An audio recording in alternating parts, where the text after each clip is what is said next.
এবং সবচেয়ে ভয়ঙ্কর ব্যাপার হচ্ছে আপনি যখন কারোর উপর জুলুম করেন, ওই মাজলুম আর আল্লাহর মাঝখানে কোনো ফারাক থাকে না। আল্লাহ ওই ফারাকের পর্দা উঠায় নেয়, দোয়া করলেই ওটা আরশে যেয়ে কবুল হয়ে যায়। খবরদার, মজলুমের কান্না কখনো বৃথা যায় না। জীবনের কোনো না কোনো সময়ে এর প্রায়শ্চিত্ত আপনাকে করতে হবে। জীবনের কোনো না কোনো সময়ে এর প্রায়শ্চিত্ত করে আপনাকে মরতে হবে। বদুয়া করছে, ডাইরেক্ট কবুল। খবরদার আমার পেনাঙ্গের ভাইয়েরা, আমরা যেন জালিম না হই।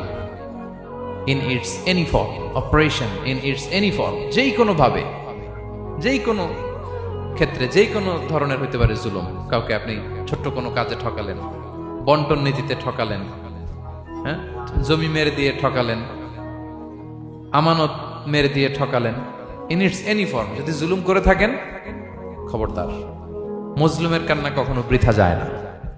জুলুম শুধু আমাদের জন্যই হারাম না, আল্লাহর জন্য হারাম। আল্লাহ তাআলা বলেন হাদিসে কুদসিতে, ইয়া ইবাদি, হে আমার বান্দারা, ইন্নী হারামতু যুলমা আলা নাফসি, আমি জুলুমকে আমি আল্লাহ নিজের উপরে হারাম করেছি।